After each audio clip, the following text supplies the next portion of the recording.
Boa noite.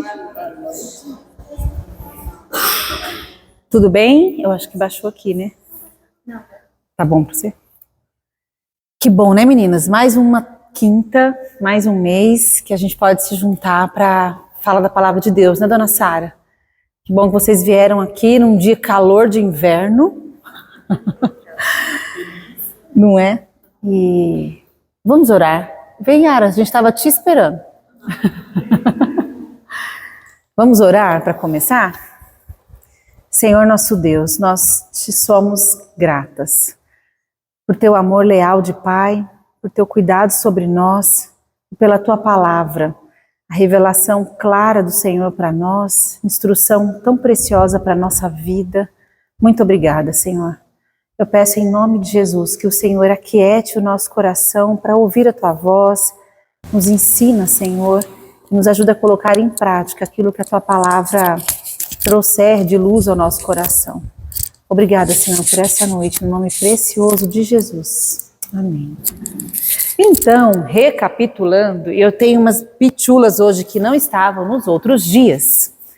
A gente está estudando esses dois livros, né? Eles falam dos atributos de Deus.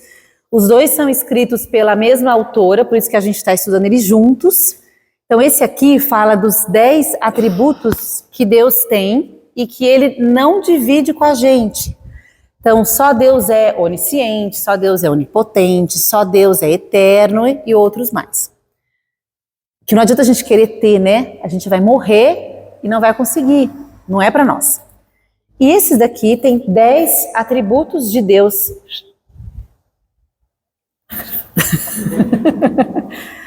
10 atributos de Deus que ele tem, mas que ele também quer que a gente tenha, que a gente reflita essa característica. Então, por exemplo, Deus é amor, ele quer que a gente seja amoroso. Deus é bom, mas ele também quer que a gente seja bondosa.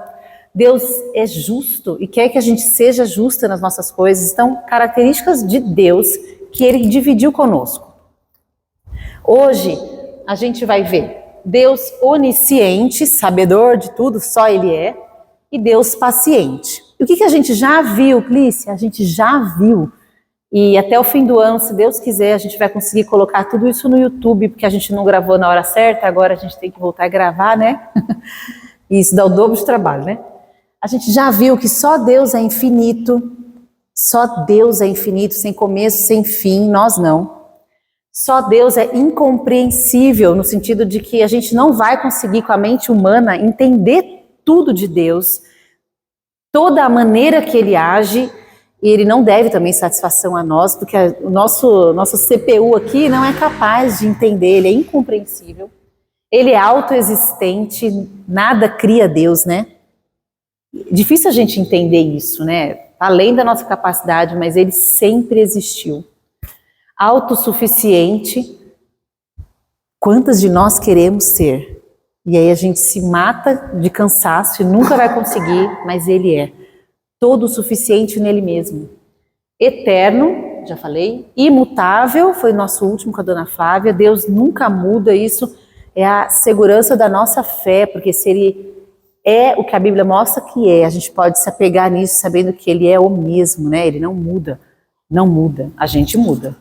Precisa mudar para melhor, a gente muda.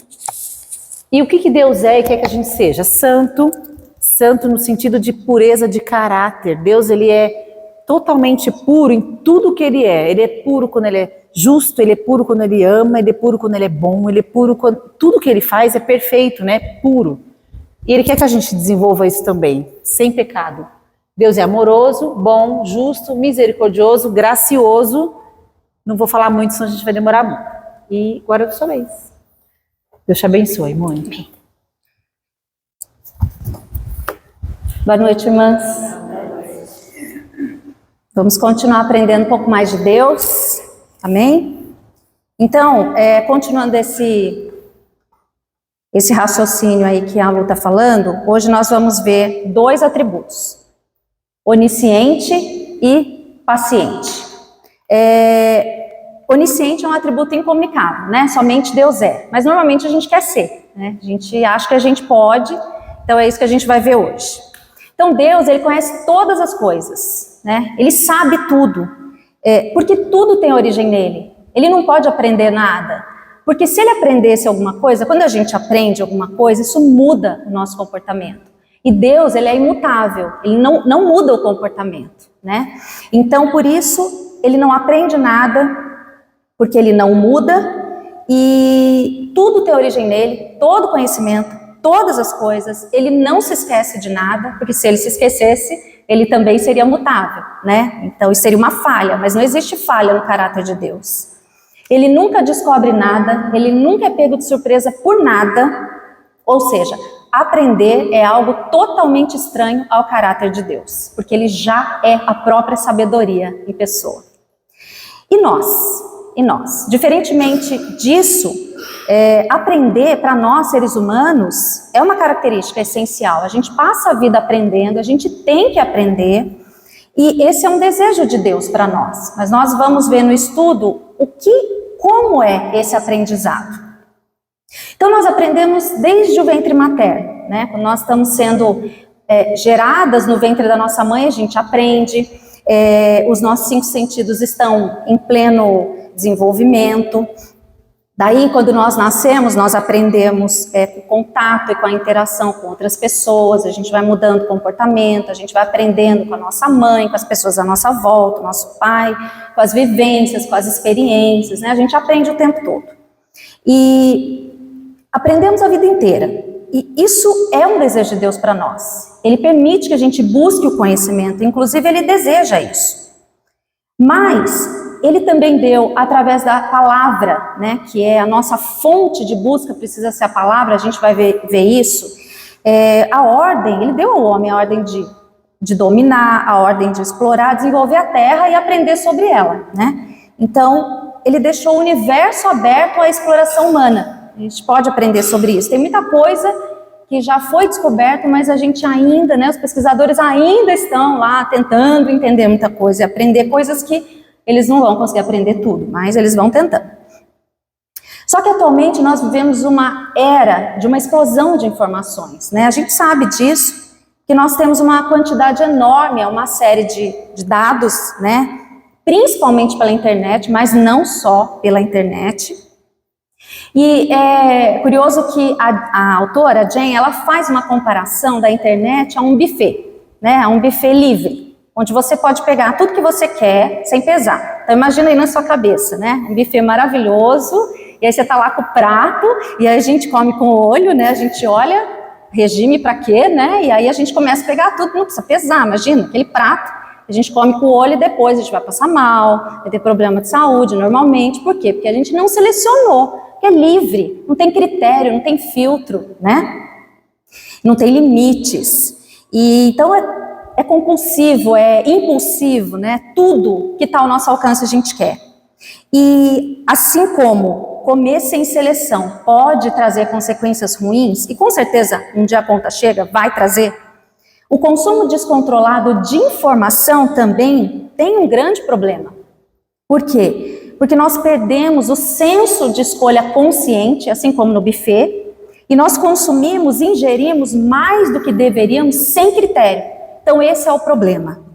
E esse comportamento ela chama de uma espécie de glutonaria da informação. A gente acha que glutonaria é só comida, né? Mas interessante esse termo, que ela fala que é uma glutonaria da informação.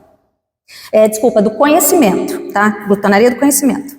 Por quê? Porque é um desejo que nós temos de saber ilimitadamente algo que Deus não nos deu a chance de saber. Conhecimento ilimitado é de Deus, não é nosso. A gente não tem e nunca vai ter esse conhecimento.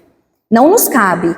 E isso mostra, mesmo que disfarçadamente, que na verdade a gente está cobiçando o quê? A onisciência de Deus. Né? Então a gente precisa vigiar. Por que a gente quer tanto conhecimento? Não estou falando da palavra, tá, gente? Nós vamos entender no decorrer da lição. É por isso, então, que nós desejamos todos os fatos, mas aí nós somos criaturas limitadas. Então, nós não vamos conseguir absorver tudo que a gente ouve, tudo que a gente estuda. Então, quando nós buscamos e consumimos informações em excesso, o resultado costuma ser o oposto do que esperamos. Porque nós achamos que, se soubermos tudo, a gente vai ficar em paz, porque aí a gente já sabe. Não, é o contrário. Quanto mais nós queremos saber, menos paz e maior ansiedade nós vamos ter. Então, a autora descreve esse fenômeno como sobrecarga de informação, né? E essa sobrecarga, ela ocorre quando nós ignoramos os limites saudáveis sobre o quanto e sobre o que nós estamos consumindo e o que nós deixamos entrar e o que nós deixamos na nossa mente, entrar na nossa mente. E esses efeitos indesejáveis que vão afetar a nossa saúde podem ser, por exemplo, irritabilidade, impaciência, ira, letargia, insônia e falta de atenção, elevação da pressão arterial, problemas digestivos, enxaqueca e dores musculares, prejuízos na cognição e dificuldade para tomar decisões apropriadas.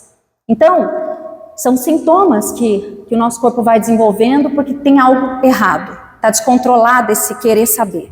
Então, embora reunir informações seja útil para a gente tomar decisões sábias, nós precisamos reunir informações, mas o excesso de informações, dependendo de onde vem, dependendo do que vem, causa o efeito contrário, ou seja, nos paralisa, nos deixa inseguras. Por quê?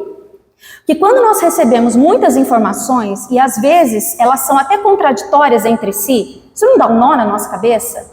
E aí isso paralisa, porque aí a gente pode pensar assim, vai que amanhã surge um novo assunto sobre isso, então vou esperar um pouquinho, não vou decidir agora, que pode ser que não seja isso. Isso deixa a gente inerte, isso deixa a gente insegura, paralisada, então isso não é bom, né? Isso gera uma coisa ruim. E falta de clareza, porque aí a gente fica insegura e a gente não age, a gente fica esperando, e está sempre esperando, que sempre vem uma novidade. Então o problema não é buscar conhecimento, né, para ficar bem claro, mas ultrapassar os limites do que nós conseguimos assimilar. Por mais inteligentes que nós sejamos, nós não toleramos quantidades ilimitadas de informação, esse é o problema. E Salomão resumiu isso de forma bem precisa lá em Eclesiastes 12:12, quando ele diz assim: não há limite para a produção de livros, e estudar demais deixa exausto o corpo. Então, Salomão, um homem mais sábio, ele escreveu isso. Então, a gente precisa aprender com a palavra de Deus. Então, isso não significa que nós não devemos estudar, para ficar bem claro, mas nós precisamos ter cautela para não cair na armadilha da sobrecarga de informação que nos deixa exaustas, paralisadas e incapazes de tomar sábias decisões. E essa busca por conhecimento não é uma coisa de agora, da nossa geração, não é o mal do século, não é só de agora, né? A gente precisa voltar lá para o Jardim do Éden, lá para Adão e Eva, né? Por que Adão e Eva pecaram? Porque Deus falou, de todas as árvores do jardim vocês podem comer livremente, só essa que não, né? Porque se comer vai morrer, essa não. E o que eles quiseram, na verdade? Eles quiseram essa, porque eles, na verdade, eles cobiçaram esse conhecimento ilimitado, essa onisciência divina, né? Eles quiseram isso, eles queriam ser como Deus, eles queriam saber o que Deus sabia. E eles, na verdade, buscaram aquilo que Deus disse que não era para eles buscarem. E isso se repete na nossa vida hoje, não é diferente, quando nós acreditamos na mentira do diabo, que se nós tivermos mais acesso à informação, ou conhecimento ilimitado, nós vamos ser melhores, nós vamos ser mais felizes, mas nós já vimos que é o contrário, isso gera mais ansiedade, menos paz. E a ansiedade em relação ao futuro? Nós sempre queremos saber o que vem a seguir, né? E será que isso não é também cobiçar a onisciência de Deus? Por que a gente quer saber do futuro? A gente quer saber o que vai acontecer amanhã, a gente vai saber mais do dia de amanhã. E a autora fala algo interessante, que desde a antiguidade, né, os povos, aqueles que não são cristãos, eles buscam saber do futuro por várias coisas que a palavra condena, né? Por exemplo, consumindo horóscopo, tarô, adivinhação, leitura de mãos, e a palavra condena isso expressamente. Eu peguei alguns versículos aqui, vocês já devem saber, né, deles, mas eu vou citar porque eu acho muito importante, como por exemplo, Deuteronômio 18, 10 a 12, Isaías 47, 13 a 14, Levítico 19, 31, 2 Reis 21, 6 e Atos 16, de 16 a 18.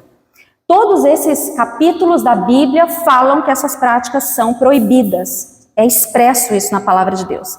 Mas aí nós cristãos, e nós acabamos tendo nosso jeitinho bem peculiar de também querer saber o futuro. Quando, por exemplo, pedimos um sinal extra-bíblico para Deus, quando nós esperamos por promessas bíblicas totalmente fora de contexto, que não tem absolutamente nada a ver com o que é real, está fora do contexto, né? O pastor sempre fala, texto fora de contexto é pretexto para heresia, e a gente tem que tomar muito cuidado com isso, muito cuidado. E também quando nós fazemos uma total bagunça no texto bíblico, né? Trazendo aquilo para a nossa vida, sendo completamente diferente daquilo que o autor da palavra, inspirado pelo Espírito Santo, quis dizer. Então, totalmente fora de contexto. Então, isso é muito perigoso e nós acabamos fazendo isso quando nós queremos saber o futuro. E nós queremos acreditar que se nós sabemos o que vai acontecer amanhã, isso vai nos deixar mais seguras para tomar decisões sábias. Só que, na verdade, isso é acreditar que o nosso futuro vai ser maravilhoso, né? Que não vai ter nenhum problema. E se nós sabemos que o nosso futuro não vai ser tão maravilhoso assim, será que isso ia nos aliviar hoje? De jeito nenhum, né? Ia ser muito pior. Então, o que nós precisamos nos lembrar? O dia de amanhã não é um problema nosso e nós podemos e devemos confiar no nosso Deus, que é bom, é soberano, é zeloso e Ele vai cuidar do nosso futuro sem a nossa ajuda. Isso é importante porque a gente quer pôr a mão, né? A gente quer ajudar Deus. A gente precisa descansar nele. Né? Ele não precisa da nossa ajuda. E se a gente não ajudar, já está ótimo, porque daí a gente não atrapalha.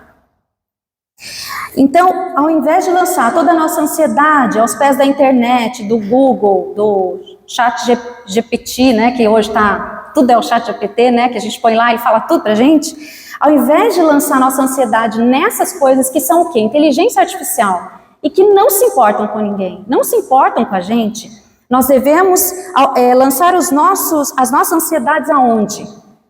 1 Pedro 5,7 fala, lancem sobre ele toda a sua ansiedade, porque ele tem cuidado de vocês. É aos pés de Jesus que nós devemos lançar as nossas ansiedades. Então nós precisamos aprender a nos contentar com a ignorância com relação ao nosso futuro, né? Porque a gente não sabe o que virá, nós não precisamos saber, e isso nos foi determinado por um Deus bom que sabe o que faz. Uma coisa muito, muito interessante, a limitação humana não é defeito, é proteção de Deus, é proteção, é por amor. E outra coisa que não é da nossa conta saber também, e também, será que quando nós entramos nesse campo, a gente não está querendo esse autoconhecimento, esse conhecimento de Deus, essa onisciência? Olha o que 1 Pedro diz. Presta atenção nesse capítulo, irmãs, porque ele é muito forte. 1 Pedro 4,15. Olha o que ele diz. Se algum de vocês sofre, que não seja como assassino, ladrão, criminoso, ou como quem se intromete em negócios alheios. Então, o que não é da nossa conta é nos intrometer na vida do outro. E é pesado esse versículo, né? Porque o apóstolo, ele coloca o ser intrometido na vida do outro no mesmo patamar dos criminosos, dos ladrões e dos assassinos, né? A gente às vezes não para pensar o quão grave é isso. A gente precisa prestar atenção nisso, na palavra de Deus, que não mente. Então, o intrometido, ele acha que ele tem direito de saber da vida do outro, né? E uma coisa que me libertou nessa área, e realmente foi um divisor de águas na minha vida, que eu aprendi, até a Naná fala bastante sobre isso, e que eu aprendi com o irmão dela, o pastor Sacha, ele diz, se você não faz parte nem do problema e nem da solução, isso não é assunto seu. Então, é isso que a gente tem que pensar. Não causei problema, não posso ajudar, então eu não tenho que ficar me envolvendo para poder piorar a situação e sair falando, muitas vezes com aquela aparência piedosa, eu preciso saber para poder orar pela irmã. Não precisa saber. Ore pela irmã, você não precisa saber o que ela está passando. Deus é quem precisa saber e Ele já sabe. Então, não precisa saber. A gente precisa tomar cuidado com as motivações do nosso coração. Precisamos vigiar para não desejar o conhecimento da vida alheia, porque isso é muito sério para Deus. Então, o conhecimento que nós precisamos buscar qual é? O conhecimento sobre Deus, conhecer mais a Deus. Onde? Na palavra de Deus. Um parênteses aqui, também tomar um pouco de cuidado com a internet, porque hoje tem muita coisa por aí. Olha o filtro da comida, o filtro da internet. Tomar cuidado com o que ouve, porque a gente tem que saber que hoje o engano, ele sempre foi, mas parece que está tão assim, tão sutil. Então, a gente precisa tomar cuidado com o que a gente está buscando. O que está deixando entrar na nossa mente. O Salmo 131, ele é um salmo curto, né? Tem 3 versículos e eu vou ler, porque nele Davi nos ensina como é o coração de alguém que descansa em Deus e que é livre da ansiedade, que a falta de conhecimento ou o excesso de conhecimento pode acarretar, como a gente já viu. Salmo 131 diz assim: Senhor, o meu coração não é orgulhoso e os meus olhos não são arrogantes. Não me envolvo com coisas grandiosas nem maravilhosas demais para mim. De fato, acalmei e tranquilizei a minha alma. Sou como uma criança recém-amamentada por sua mãe. A minha alma é como essa criança. Põe a sua esperança no Senhor, ó Israel, desde agora e para sempre.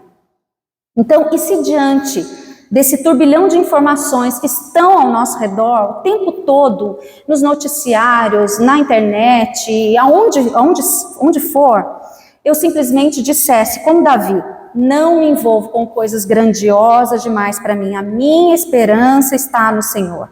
Então, que transformação haveria na minha vida se eu pudesse encontrar essa calma, entendesse que essa calma não está em mais artigos e vídeos da internet que todo momento prometem mudar a minha vida em 4 minutos, né? Como tem hoje em dia isso? Fórmulas e mais fórmulas, faça isso para você conseguir isso, né? E você vai ter esse resultado, uma manipulação. Gente, a gente tem que tomar muito cuidado com isso. Então, que diferença haveria na minha percepção de quem Deus é, se ao invés de eu acolher tudo que o mundo oferece, esse caos, essa enxurrada de informação, eu buscasse a minha mente organizada, limpa e livre de entulhos, filtrando o que entra. Então, irmãs, a verdade é que nós somos limitadas, a nossa capacidade de absorver conhecimento também é. Reconhecer isso não é fraqueza, é sabedoria, e é escolher a paz que vem de Deus, em vez da ansiedade que vem do excesso. Aqueles que temem o Senhor aprendem a respeitar os limites que o nosso Deus bondoso colocou para nós, né? A palavra de Deus diz lá em Deuteronômio 29 assim: as coisas encobertas pertencem ao Senhor, ao nosso Deus, mas as reveladas pertencem a nós e aos nossos filhos, para sempre, para que sigamos todas as palavras dessa lei. Então, o que está revelado? É a palavra de Deus. Tudo que Deus tinha para dizer para nós já está escrito lá, a gente não precisa buscar em nenhum outro lugar, já está lá, está tudo pronto. Então, quando nós somos desprendidas desse mito da onisciência humana, porque é um mito que a gente busca, é pecado, faz mal e a gente não vai alcançar nunca, que Deus não permite, Deus não divide isso. É o atributo dele. Quando nós ficamos livres desse mito, nós estamos livres para tomar conta do que é nosso. E nosso trabalho é se esforçar pela graça para entender o que Deus já revelou na palavra dele. O que ele revelou, olha só, o que ele revelou é suficiente para a salvação das nossas almas, é necessário para a nossa santidade e é extremamente digno de meditação. Isso tem que entrar aqui. Então, fechando esse atributo, o livro nos sugere a filtrar a quantidade de informação que nós consumimos, parar de procurar saber o futuro, desligar-se das redes sociais por períodos com sabedoria, prestando atenção nisso, que hoje em dia a gente precisa vigiar, e ler mais a palavra de Deus do que as notícias, mais, porque as notícias hoje, elas trazem um caos para o nosso coração. Elas trazem medo, não é? A gente está vendo isso aí em todo momento no Brasil. A situação está complicada. Isso não faz bem, a gente fica mal. Então a gente precisa correr para onde? Para a fonte de vida, que é a palavra de Deus. Então, fechando esse atributo, agora nós vamos falar que Deus é paciente. Esse ele espelha com a gente, é um atributo comunicável, e esse a gente não quer, né? A gente não quer ser paciente como Deus é, né? A gente quer ser onisciente. Exato, a gente quer a onisciência de Deus, que a gente não pode, mas a paciência que ele fala pra gente ser, isso a gente não quer, não. Então Deus é paciente, e a sua santidade inclui essa virtude que o ser humano não possui naturalmente, isso é importante. Não tem isso de dizer, eu sou paciente, eu nasci assim. A Lu não é, ao contrário, né? A Lu é mais paciente. A Lu é assim, mas eu não nasci assim, não. Me desculpe, mas vão ter que me aguentar. Não é natural. Ninguém nasce. Alguns são mais pacientes, nascem mais, é verdade. Mas todos nós precisamos buscar nos aperfeiçoar, exercitar a paciência, exatamente. Então nós precisamos lutar contra a impaciência, porque a impaciência está diretamente relacionada com a ira. Olha o coração aí. Então, a Bíblia ensina que ser sábio é o quê? Ser tardio em irar-se, né? A Bíblia fala isso. Então, a ira não é pecado em si. O que é pecado é a gente se irar, e aí a gente peca depois se a gente não vigiar. Por que eu estou me irando? Essa ira é por quê? Então, a gente precisa prestar atenção. Mas quando eu me iro rapidamente, isso revela um coração insensato. Não estou conseguindo filtrar. Por que eu estou ficando irada? E aí eu sou impaciente, eu explodo, quer dizer, é uma série de situações, de sintomas, né, na verdade, que revelam o problema que está onde? Aqui, dentro, coração. Então sabemos que a paciência é uma virtude, mas não queremos desenvolver a paciência na nossa vida, né, muitas vezes. Por quê? Porque hoje o mundo apresenta fórmulas, né, para eliminar tudo aquilo que me causa impaciência. Então, isso te causa impaciência? Tira da sua vida, não é problema seu. Isso te causa impaciência? Tira da sua vida. Mas acontece que a palavra de Deus nos diz para nós exercitarmos e nos encoraja a desenvolvermos a paciência. Então, enquanto o mundo apresenta fórmulas para tirar a impaciência, e aí você não está resolvendo o problema, você tira o sintoma, mas você não resolve a causa, né? A Bíblia quer tratar o quê? O coração. Sempre ela quer tratar o coração. Por que eu estou ficando impaciente? O que tem dentro de mim? O que está aqui dentro? Que raízes que tem dentro do meu coração? A verdade é que nós não gostamos de esperar, né? Para nada. A gente não quer esperar, a gente cada vez está menos treinado a esperar. Não temos paciência, nada. Tudo tem que ser muito rápido, né? Vamos citar, por exemplo, o Mercado Livre, né, que todo mundo conhece. Compro hoje, chega amanhã. Se for na capital, compra hoje, chega hoje, né? Aí quando você vai entrar no Mercado Livre, tem lá, se você comprar dentro de 45 minutos, chega amanhã, aí você já fica, né? Não é isso? Isso gera ansiedade, porque, nossa, vai chegar amanhã, então, quem nunca, né? Quem nunca fez isso, né? Quem nunca? Então, tudo está nas nossas mãos, é muito fácil, a gente não precisa esperar. Não dá nem vontade de sair mais na rua, clica lá e pronto, o negócio chega na sua casa, não é assim? É fácil. Isso é bom, isso é muito bom, mas isso tem um lado muito ruim. Nós não sabemos mais esperar. Imagina você vai entrar no site que você vai comprar e fala que demora 5 dias úteis para chegar. Quem que compra? Não compra, porque a gente não sabe mais esperar. A autora cita um estudo que procurava averiguar por quanto tempo os usuários da internet eles esperam uma página baixar antes que eles desistam. Resposta. Os usuários começam a desistir depois de esperar 2 segundos. 2 segundos. Gente, 2. Não espera, é muito. A internet está com problema. Após 5 segundos, 25% desistem. E após 10 segundos, metade já desistiu. Não espera. Porque é muito tempo. Muito tempo, imagina. 10 segundos é muito tempo. Olha a gravidade da situação. WhatsApp? Não. É verdade. Tem pessoa que não dá para pôr no 2, né? Que a gente não entende nada, a pessoa já fala rápido, Mas é isso, porque a gente não consegue esperar nem a pessoa falar. Aí você vai conversar ao vivo com a irmã fala devagar, você quer apertar o botão 2 para ver se acelera. Então, olha a gravidade, são coisas do dia a dia, mas realmente, para a gente ver... Onde aperta. Onde aperta para ir para o 2, para a pessoa acelerar. É sério isso, está acontecendo com a gente. Então, só que na Bíblia nós somos advertidos a esperar no Senhor, a suportar o próximo com paciência, não apertar o botão 2, né? Ser paciente na aflição e tardio em se irar.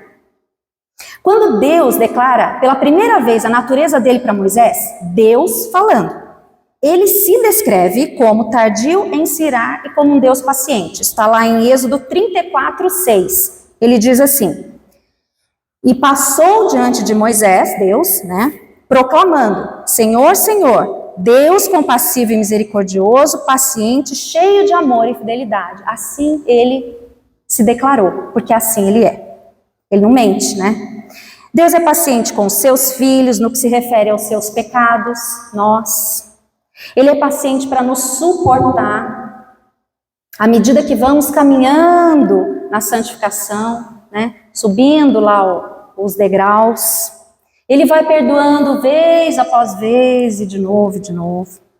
E a paciência de Deus também é uma expressão do amor dele, né? Lá em 1 Coríntios 13:4, a palavra de Deus descreve o amor de Deus como o amor paciente, né? E esse amor, ele não foge ao primeiro sinal de que as coisas podem demorar um pouco, né, com a gente. Ele tem paciência com o tempo de cada um, porque ele está no controle. A gente não tem paciência com o irmãozinho que é novo na fé. Às vezes a gente quer que a pessoa saiba tudo e a gente tem que tomar cuidado, a gente precisa olhar para Deus. Deus tem paciência com a gente tem que olhar no espelho. Deus tem paciência com a gente. Então ele também não se aborrece quando as coisas não saem do jeito esperado. O amor de Deus é paciente nas horas boas e nas horas ruins. E esse amor tudo suporta, né? Esse é o amor ágape, tudo suporta, sem nada em troca. A paciência de Deus cresce ainda mais quando nós consideramos que ele é onisciente, como nós acabamos de ver. E mesmo sendo onisciente, ele nos suporta com paciência. A ira tardia de Deus é um grande milagre, considerando que ele nos vê dia após dia, né? Tudo aquilo que nos deixa irritados, ele vê, ele já sabe. Mas e quanto a nós? Nós costumamos deixar que a mínima irritação teste a nossa paciência, né? Então, por exemplo, quando alguém está do nosso lado fazendo um barulho para mastigar, quem não se incomoda? Não levante a mão. A pessoa está fazendo barulho, aí você já está olhando assim. Aí, uma outra situação corriqueira. A pessoa não leva o prato na pia, não tira da mesa, mas a gente já falou 400 milhões de vezes. A gente faz o quê? Se irrita, exatamente. Aí o abençoado do filho, não vou falar de marido, só vou falar de filho. O abençoado do filho deixa o tênis no meio da sala e a meia do outro lado a gente quase cai, tropeça, né? E a gente não se irrita com isso, né? Imagina. Então, isso vai gotejando, não vai? Gotejando, gotejando até que a gente explode, não é? A gente explode, a gente grita, aí o abençoado do filho, o que eu fiz? Não é assim? Né? E a gente já está lá, olhando, a memória de elefante, mulher, né? Infelizmente, a gente lembra do que ele fez, né? Sei lá quantos anos atrás. Você deixa aquilo lá virar uma bola de neve. Todos os tênis, desde que nasceu. Todos os tênis, exatamente. Um em cada lugar, porque não pode guardar. Mas, ok, a gente...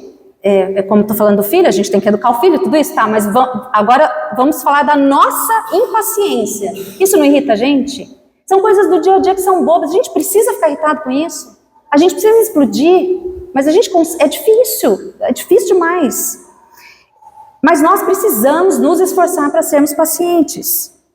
Porque a Bíblia fala muito que a paciência é o caminho da sabedoria. Como que vamos ser mulheres sábias se a gente não tem paciência?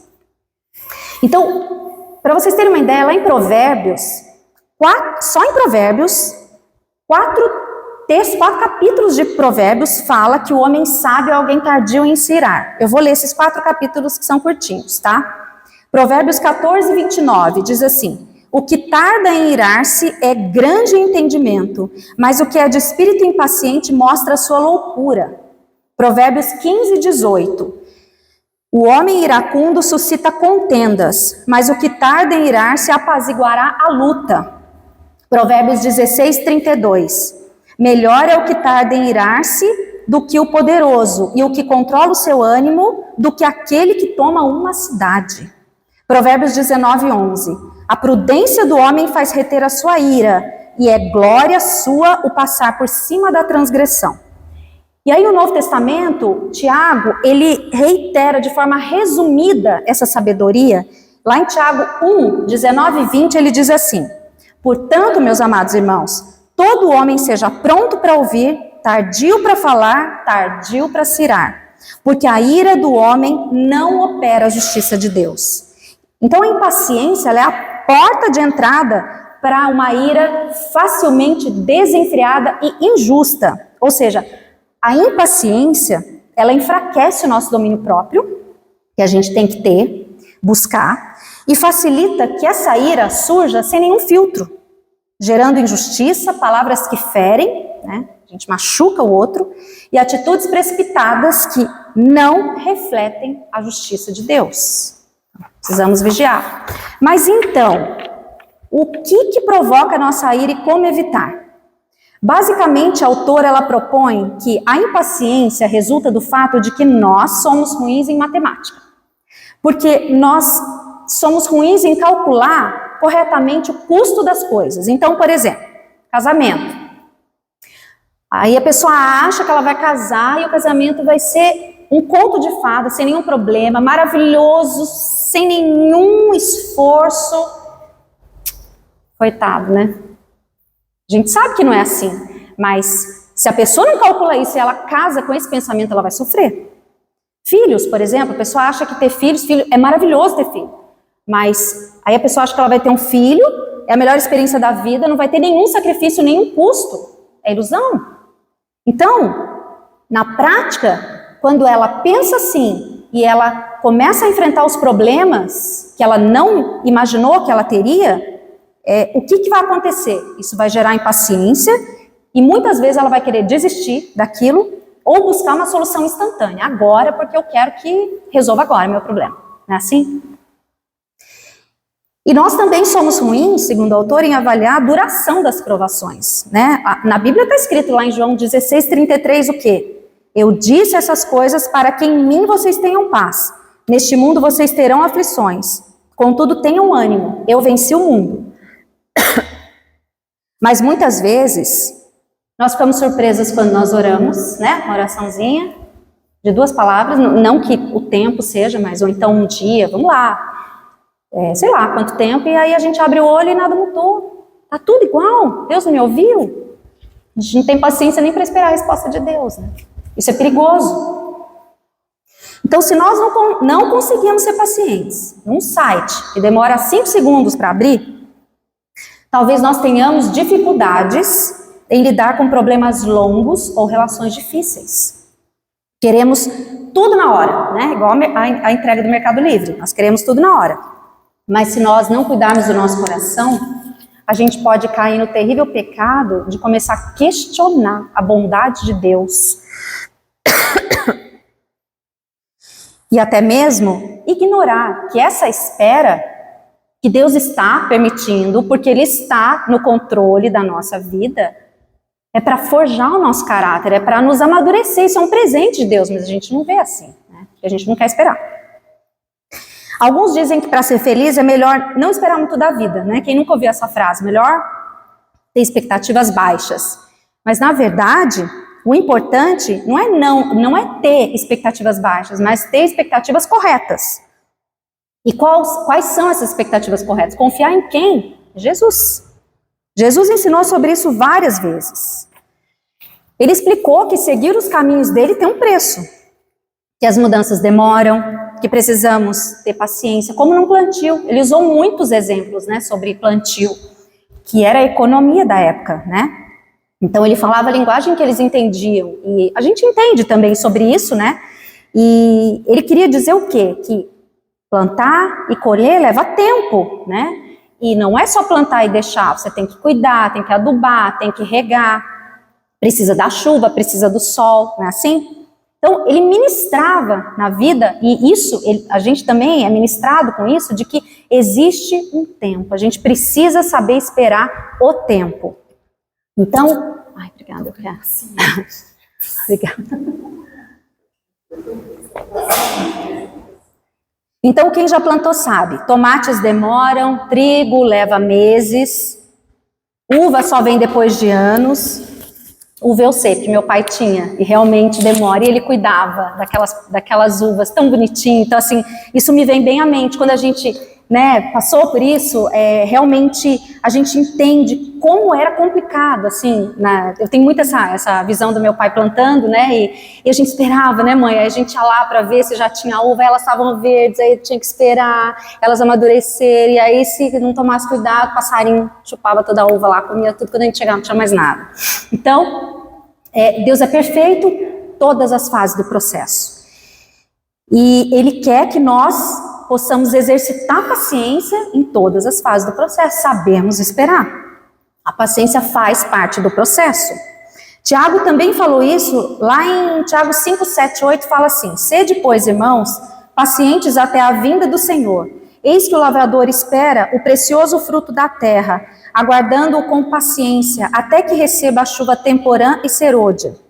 Sede vós também pacientes, fortalecei os vossos corações, porque já a vinda do Senhor está próxima. Então, nesse texto, o agricultor ele espera com paciência, com calma, pelas chuvas e pelos frutos, porque não tem como antecipar, né? Não tem.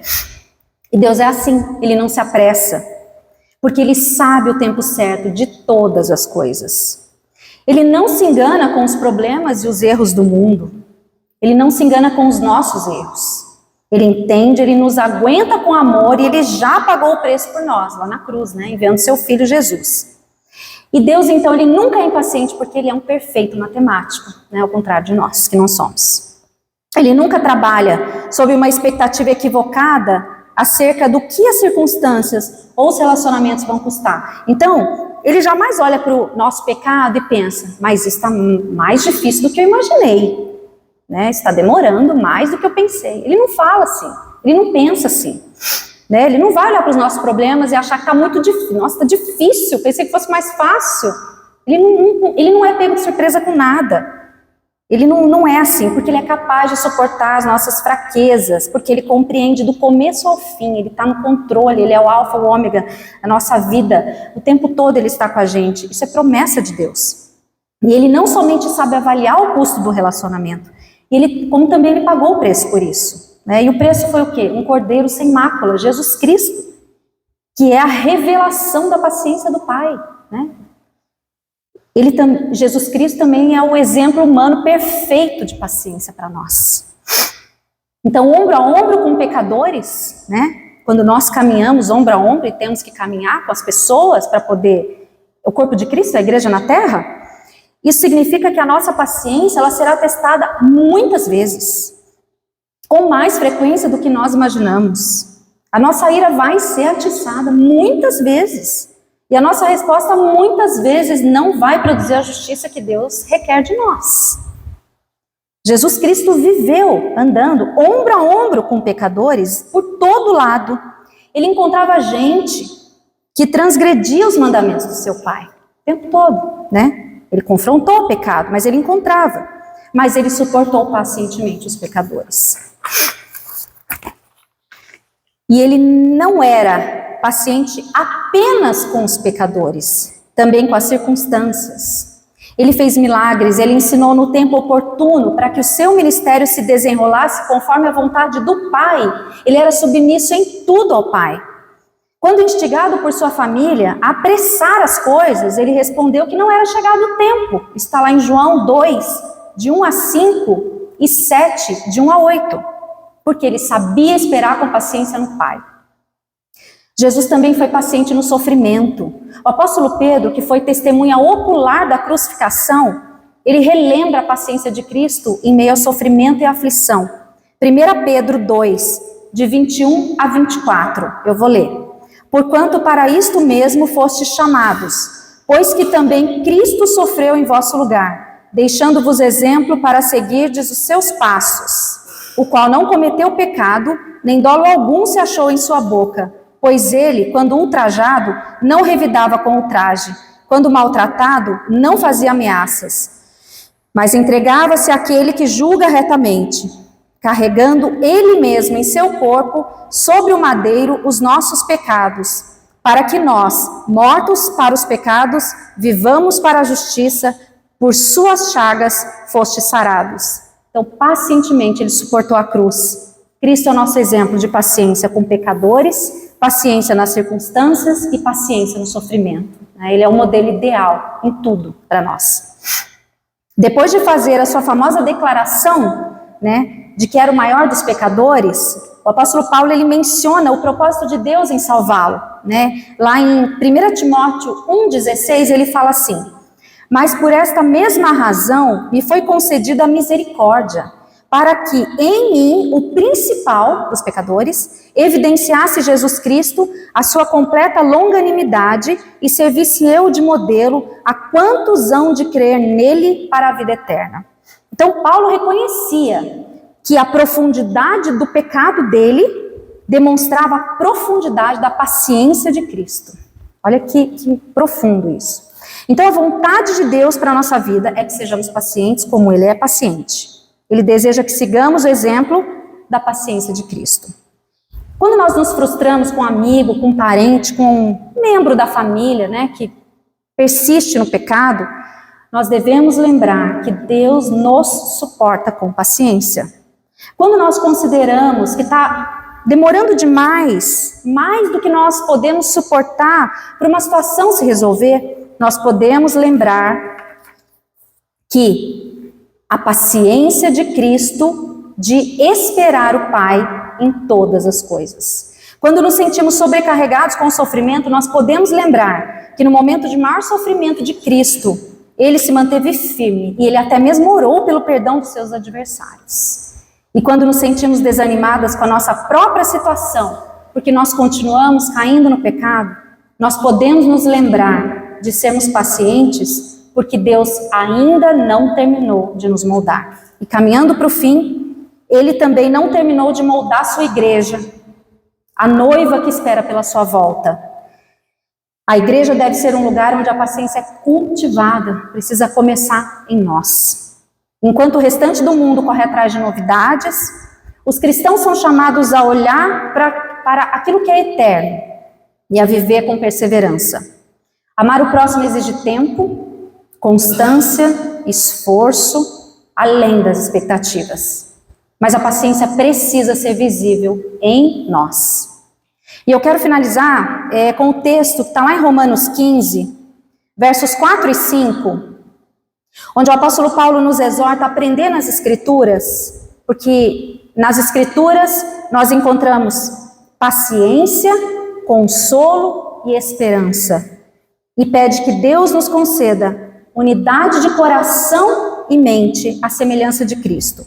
Então o texto diz assim: porque tudo que dantes foi escrito, para o nosso ensino foi escrito, para que pela paciência e consolação das Escrituras tenhamos esperança. Ora, o Deus da paciência e consolação vos conceda o mesmo sentimento uns para com os outros, segundo Cristo Jesus. Amém? Amém. O assunto era longo, o tempo é curto, mas agradeço a paciência das irmãs. E não sei se ficou muito claro, porque são assuntos profundos, Mas o principal é, não somos, devemos ser. Amém? A Lu vai dar continuidade.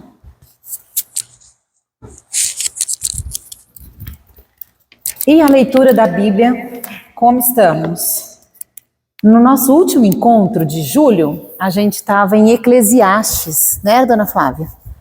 E aí, seguindo Eclesiastes, Cantares, Isaías, Jeremias. Estamos em Jeremias agora, acabando Jeremias hoje, inclusive, para começar Lamentações amanhã. Cantares é um livro de sabedoria. Eu não vou falar muito de Cantares, porque ele é assunto de um encontro inteiro, mas é muito interessante a gente observar que Cantares fala de intimidade conjugal e parece que é um livro perdido no meio da Bíblia que alguém encaixou aqui dentro. Mas se está na Bíblia é porque a gente tem que saber dele, dona Flávia? E eu vou dar um nome para vocês. A gente não vai falar daqui de Cantares, mas eu aprendi muito em Cantares com Larissa Ferraro, acho que tem gente que já ouviu falar. Ela tem canais no YouTube e no Instagram, e ela tem um livro muito bom que fala Mulheres e o Sexo. E um dia, procurando saber sobre isso, porque se vocês acham que vocês não precisam, eu sempre achei que eu precisava saber disso, E eu assisti no YouTube uma aula muito boa, Larissa Ferraro, uma irmã crente que eu amo muito, e encorajo vocês a procurar informação. E ela vai mostrando biblicamente e nos orientando como esposas a dar essa importância, a mesma importância que Deus deu na sua palavra para a intimidade conjugal. E se você é como eu, que passou dos 40, a gente começa a reconhecer que a gente precisa de ajuda. Porque nosso corpo vai mudando, os nossos hormônios vão mudando, mas o nosso marido parece que não.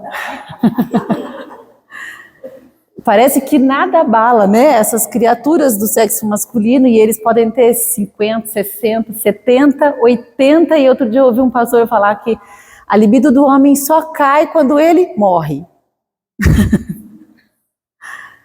E eu confesso que já fui buscar ajuda, gente, porque a gente é casada. E a Larissa Ferraro, anota esse nome, ela é preciosa, uma ajuda de Deus muito preciosa para nos orientar na palavra de Deus. Terminando Cantares com uma frase, Cantares fala que a gente precisa ser banquete para o marido, alegria, fonte de prazer, fala de cisterna cheia, poço cheio. E eu quero resumir que marido que passa fome em casa vai comer qualquer porcaria que achar na rua. Cantares. Depois de Cantares, então, a gente passou Salmos, Provérbios, Eclesiastes, Cantares, Isaías, o livro do profeta Isaías, um livro muito bom de ler, porque é impressionante como somente o Deus onisciente podia inspirar o profeta Isaías um tantão para trás de tempo, e a gente vai lendo Isaías e fala, não é possível que Isaías não conhecia Jesus. Não é possível, como que ele não conhecia Jesus? Como que ele escreveu isso? Só um Deus onisciente que governa a história podia dar essas informações ao profeta, né, a respeito de Cristo, que ia nascer bem depois.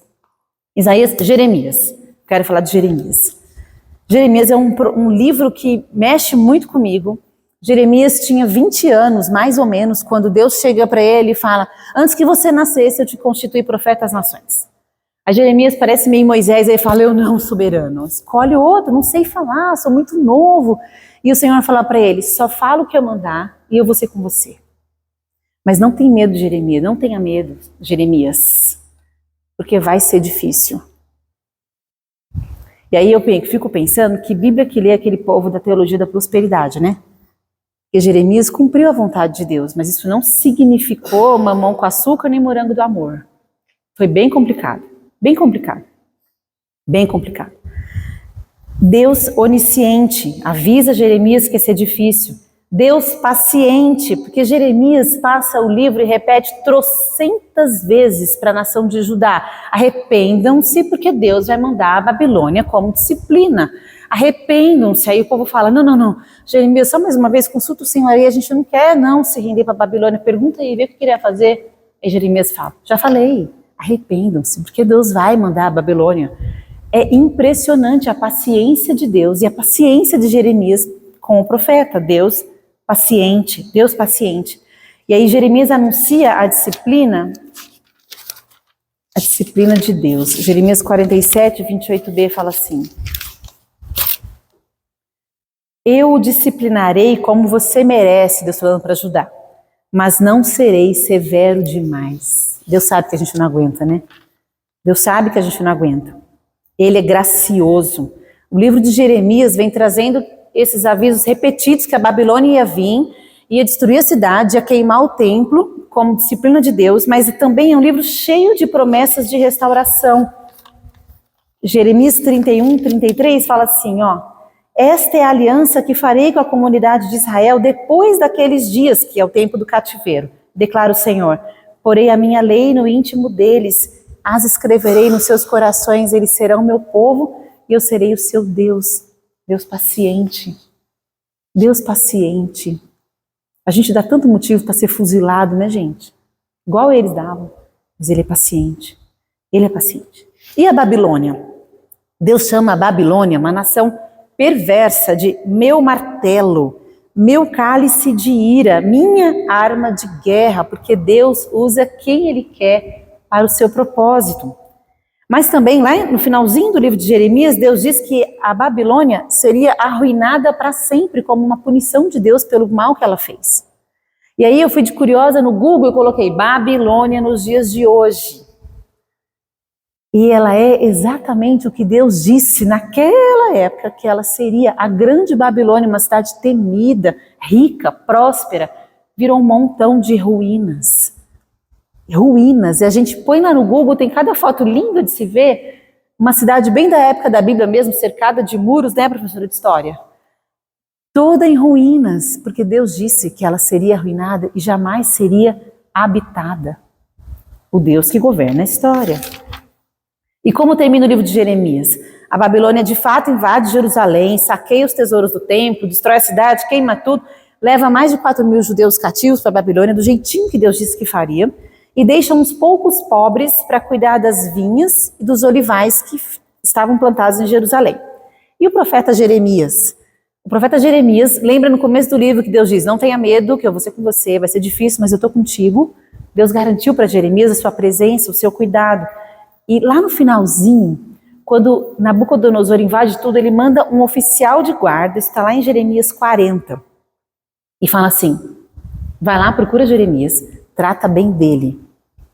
Pergunta para ele o que ele quer fazer. Se ele quer vir para a Babilônia, nós vamos tratá-lo bem, ou se ele quer ficar em Jerusalém.